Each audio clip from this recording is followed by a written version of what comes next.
a Wikividi Documentaries production. Don't forget to like and subscribe. Enjoy. Sambhaji. Sambhaji was the second ruler of the Maratha kingdom. He was the eldest son of Shivaji, the founder of the Maratha Empire, and his first wife Saibai. He was successor of the realm after his father's death, and ruled it for 9 years. Sambhaji's rule was largely shaped by the ongoing wars between the Maratha kingdom and Mughal Empire, as well as other neighbouring powers such as the Siddhis, Mysore, and the Portuguese in Goa. In 1689, Sambhaji was captured, tortured and executed by the Mughals, and succeeded by his brother Raja Amai. Early life. Sambhaji was born at Pur under Fort to Saibai, Shivaji's first wife. His mother died when he was 2 years old, and he was raised by his paternal grandmother Jijabai. At the age of 9, Sambhaji was sent to live with Raja Jai Singh I of Amber as a political hostage, to ensure compliance of the Treaty of Pur under that Shivaji had signed with the Mughals on June 11, 1665. As a result of the treaty, Sambhaji became a Mughal Mansabdar. He and his father Shivaji presented themselves at Aurangzeb's court at Agra on May 12, 1666. Aurangzeb put both of them under house arrest, but they escaped on July 22, 1666. However, the two sides reconciled and had cordial relations during the period 1670. In this period, Shivaji and Sambhaji fought alongside the Mughals against the Sultanate of Bijapur. Marriage. Sambhaji was married to Rajau in a marriage of political alliance.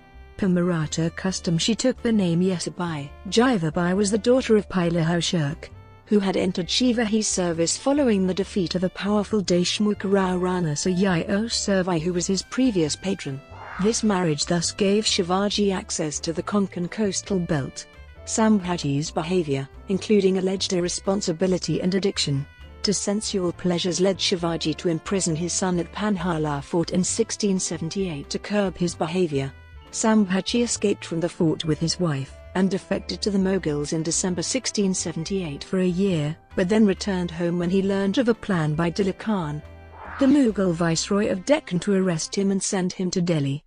Upon returning home, Sambhaji was unrepentant and was again confined to Panhala. Accession. When Shivaji died in the first week of April 1680, Sambhaji was still held captive at Panhala Fort. Shivaji's widow and Sambhaji's stepmother, Soyrabai, after her husband's death, installed the couple's son, Raja Am, on the throne on April 21, 1680. Upon hearing this news, Sambhaji plotted his escape and took possession of the Panhala Fort on April 27 after killing the fort commander. On June 18, he acquired control of Raigad Fort. Sambhaji formally ascended the throne on July 20, 1680. Raja Am, his wife Janki Bai, and mother Soyrabai were imprisoned. Soon afterwards, Soyrabai, her kinsman from the Shirk family, and some of Shivaji's ministers such as Anaji Datto were executed on charges of conspiracy. Military expeditions and conflicts. Shortly following Sambhaji's accession, he began his military campaigns against neighbouring states. Historians have been quick to note the distinction between the more tolerant and chivalrous practices of his father Shivaji, and the more pragmatic and brutal practices of Sambhaji. In contrast to his father's tactics, Sambhaji permitted torture, rape and violence by his forces against civilian populations. A modern historian described the situation as barely functioning anarchy. Attack on Burhanpur. Sambhaji plundered and ravaged Burhanpur in 1680. His forces completely routed the Mughal garrison and punitively executed captives. The Marathas then looted the city and set its ports ablaze. Sambhaji then withdrew into Baglana, evading the forces of Mughal commander Khan Jahan Bahadur. During the attack on Burhanpur, among his 20,000 troops, many of them perpetrated atrocities against Muslims, including plunder, killing, and torture. Mughal Empire. In 1682, the Mughals laid siege to the Maratha fort of Ramsj, but after 5 months of failed attempts, including planting explosive mines and building wooden towers to gain the walls, the Mughal siege failed. Siddhis of Janjira. The Marathas under Shivaji came into conflict with the Siddhis, Muslims of Abyssinian descent settled in India. Over the control of the Konkan coast. Shivaji was able to reduce their presence to the fortified island of Janjira. Sambhaji continued the Maratha campaign against them. At the start of 1682, a Maratha army later joined by Sambhaji personally, attacked the island for 30 days, doing heavy damage, but failing to breach its defences. Sambhaji then attempted a ruse, sending a party of his people to the Siddhis, claiming to be defectors. They were allowed into the fort and planned to detonate the gunpowder magazine during a coming Maratha attack. However, one of the female defectors became involved with a Siddhi man, and he uncovered the plot, and the infiltrators were executed. The Maratha then attempted to build a stone causeway from the shore to the island, but were interrupted halfway through when the Mughal army moved to menace Raigad. Sambhaji returned to counter them, and his remaining troops were unable to overcome the Janjira garrison and the Siddhi fleet protecting it. Portuguese and English. Having failed to take Janjira in 1682, Sambhaji sent a commander to seize the coastal fort of Anjadiva instead. The Marathas seized the fort, seeking to turn it into a naval base, but in April 1682 were rejected from the fort by a detachment of 200 Portuguese. This incident led to a larger conflict between the two regional powers. The Portuguese colony of Goa at that time provided supplies to the Mughals, allowed them to use the Portuguese ports in India and pass through their territory. In order to deny this support to the Mughals, Sambhaji undertook a campaign against Portuguese Goa in late 1683, storming the colony and taking its forts. The situation for the colonists became so dire that the Portuguese viceroy, Francisco de Tavira, Conde de Alva, went with his remaining supporters to the cathedral where the crypt of Saint Francis Xavier was kept, where they prayed for deliverance. The viceroy had the casket opened and gave the saint's body his baton, royal credentials and a letter asking the saint's support. Sambhaji's Goa campaign was checked by the arrival of the Mughal army and navy in January 1684, forcing him to withdraw.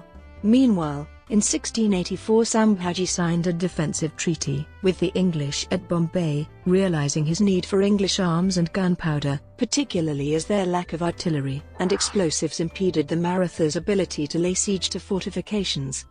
Thus reinforced, Sambhaji proceeded to take Pratapgad and a series of forts along the Ghats. Mysore.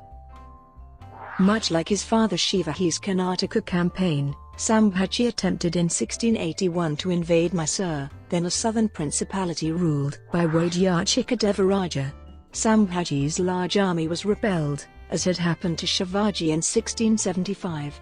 The Chikadevaraja later made treaties and rendered tribute to the Maratha kingdom during the conflicts of 1682–1686.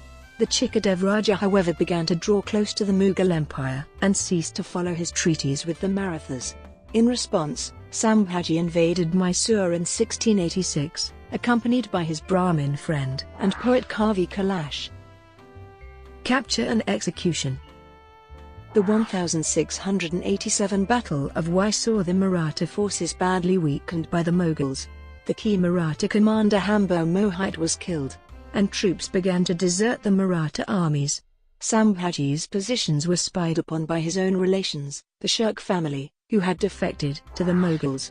Sambhaji and 25 of his advisors were captured by the Mughal forces of Mukarrab Khan in a skirmish at Sangameshwar in February 1689. Accounts of Sambhaji's confrontation with the Mughal ruler and following torture, execution and disposal of his body vary widely depending on the source, though generally all agree that he was tortured and executed on the emperor's orders. The captured Sambhaji and Kavi Kailash were taken to Bahadurgarh in present-day Ahmednagar district, where Aurangzeb humiliated them by parading them wearing clowns' clothes, and they were subjected to insults by Mughal soldiers. Accounts vary as to the reasons for what came next. Mughal accounts state that Sambhaji was asked to surrender his forts, treasures and names of Mughal collaborators with the Marathas, and that he sealed his fate by insulting both the emperor and the Islamic prophet Muhammad during interrogation, and was executed for having killed Muslims. The ulama of the Mughal Empire sentenced Sambhaji to death for the atrocities his troops perpetrated against Muslims in Burhanpur, including plunder, killing, rape, and torture. Maratha accounts instead state that he was ordered to bow before Aurangzeb and convert to Islam, and it was his refusal to do so, by saying that he would accept Islam on the day the emperor presented him his daughter's hand, that led to his death. By doing so he earned the title of Dharmavir. Aurangzeb ordered Sambhaji and Kavi Kailash to be tortured to death. The process took over a fortnight and included plucking out their eyes and tongue, pulling out their nails and removing their skin. Sambhaji was finally killed on March 11, 1689, reportedly by tearing him apart from the front and back with a wagnak and beheading with an axe at Tulapur on the banks of the Bheem River near Pune. Other accounts state that Sambhaji challenged Aurangzeb in open court and refused to convert to Islam. Dennis Kincaid writes, he was ordered by the emperor to embrace Islam. He refused and was made to run the gauntlet of the whole imperial army. Tattered and bleeding, he was brought before the emperor and repeated his refusal. His tongue was torn and again the question was put. He called for writing material and wrote, "Not even if the emperor bribed me with his daughter." So then he was put to death by torture. Some accounts state that Sambhaji's body was cut into pieces and thrown into the river, or that the body or portions were recaptured and cremated at the confluence of rivers at Tulapur. Other accounts state that Sambhaji's remains were fed to the dogs. Succession. The Maratha kingdom was put into disarray by Sambhaji's death, and his younger half-brother Rajam Chhatrapati assumed the throne. Rajam shifted the Maratha capital far south to Jinji, while Maratha guerrilla fighters under Santaji Ghorpade and Dunaji Jadhav continued to harass the Mughal army. A few days after Sambhaji's death, the capital Raigad fort fell to the Mughals. Sambhaji's widow, Yasubai, son, Shahu, and Shivaji's widow, Sakvabai were captured. Sakvabai died in Mughal captivity. Shahu, who was 7 years of age when captured, remained prisoner of the Mughals for 18 years from February 1689 until Mughal Emperor Aurangzeb's death in 1707. Shahu was then set free by Emperor Muhammad Azam Shah, son of Aurangzeb. After his release, Shahu had to fight a brief war with his aunt Tarabai, Rajaram's widow, who claimed the throne for her own son, Shivaji II. The Mughals kept Yesubai captive to ensure that Shahu adhered to the terms of his release. She was released in 1719 when Marathas became strong enough under Shahu and Peshwa Balaji Vishwanath. Brought to you by Wikividi Documentaries. Would you like to know more?